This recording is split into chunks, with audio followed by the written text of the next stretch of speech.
Pernahkah Anda berpikir bagaimana para pemimpin sukses bisa mengelola tim dan organisasi mereka dengan begitu efisien? Ternyata rahasianya terletak pada satu konsep dasar yang sudah terbukti selama puluhan tahun, yaitu POAK. Apa itu POAK dan mengapa konsep ini berbeda dan lebih unggul? Mari kita bahas bersama. POAK atau Planning, Organizing, Actuating, and Controlling adalah sebuah konsep manajemen yang diperkenalkan oleh George Robert Terry, seorang ahli manajemen asal Prancis yang dikenal sebagai Bapak Ilmu Manajemen Modern. Terry mengembangkan konsep POAK sebagai dasar untuk mempermudah pengelolaan organisasi dalam berbagai sektor. Yang membedakan POAK dari konsep manajemen lainnya adalah pendekatan yang sistematis dan terstruktur. Setiap elemen POAK saling melengkapi, membentuk satu rangkaian proses yang tidak bisa dipisahkan satu sama lain. Mengapa POAK penting dalam aktivitas kita? Dalam kehidupan sehari-hari, baik dalam menjalankan bisnis, memimpin proyek, atau bahkan sekedar mengatur kegiatan pribadi, kita memerlukan sebuah panduan untuk memastikan semua langkah kita berjalan secara efektif dan efisien.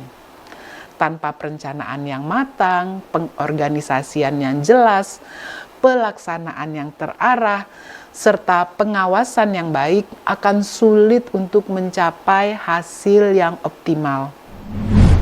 Dengan POAK, kita dapat memastikan bahwa setiap proses yang kita lakukan berjalan dengan rapi dan terukur.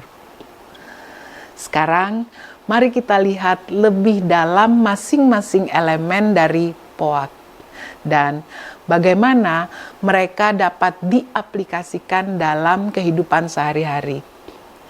Kita ambil contoh proyek sederhana, mengadakan acara seminar bisnis untuk UMKM.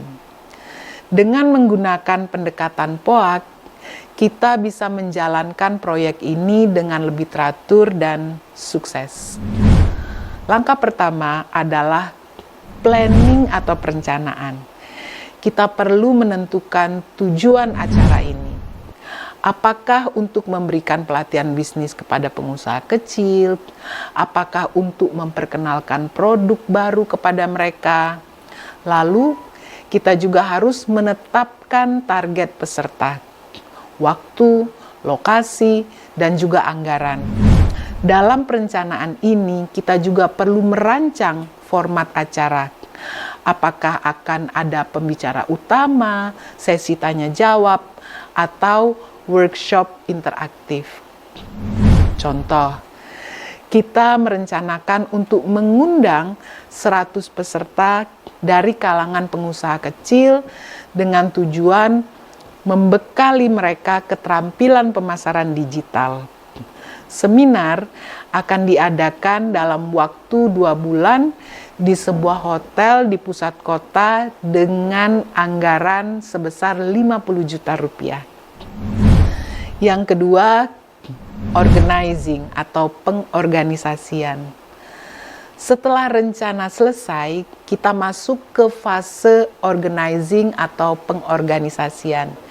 Di sini kita perlu membentuk tim kerja dan membagi tugas. Misalnya kita butuh tim pemasaran untuk mengundang peserta, tim acara untuk mengatur tempat, tim logistik untuk menyiapkan peralatan, dan tim anggaran untuk mengelola keuangan. Selain itu, kita juga perlu menyusun jadwal dan memastikan semua sumber daya seperti pembicara, materi seminar, dan lokasi sudah siap.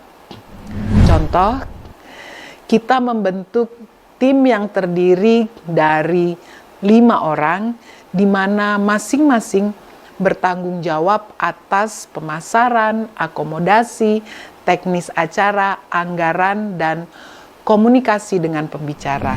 Setiap orang memiliki tanggung jawab yang jelas dan tenggat waktu yang harus dipenuhi.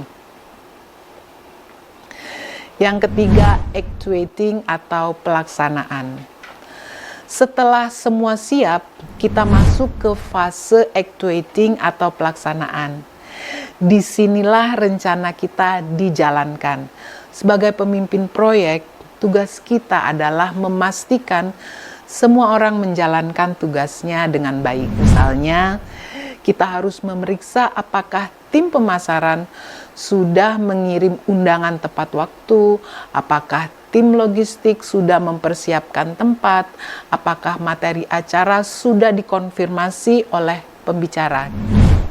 Selain itu, kita juga harus memotivasi tim agar tetap semangat dan bekerja sesuai jadwal.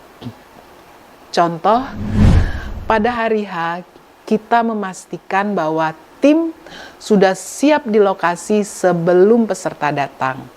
Tim teknis memastikan proyektor dan sound system berfungsi dengan baik.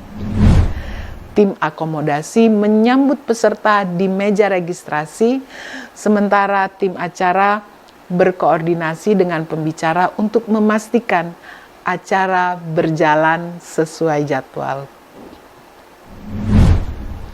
Yang keempat, controlling atau pengendalian. Elemen terakhir adalah controlling atau pengendalian. Di sini kita perlu memantau jalannya acara dan mengantisipasi masalah yang mungkin muncul. Misalnya jika ada pembicara yang terlambat, kita harus menyesuaikan jadwal atau memberikan pengumuman kepada peserta.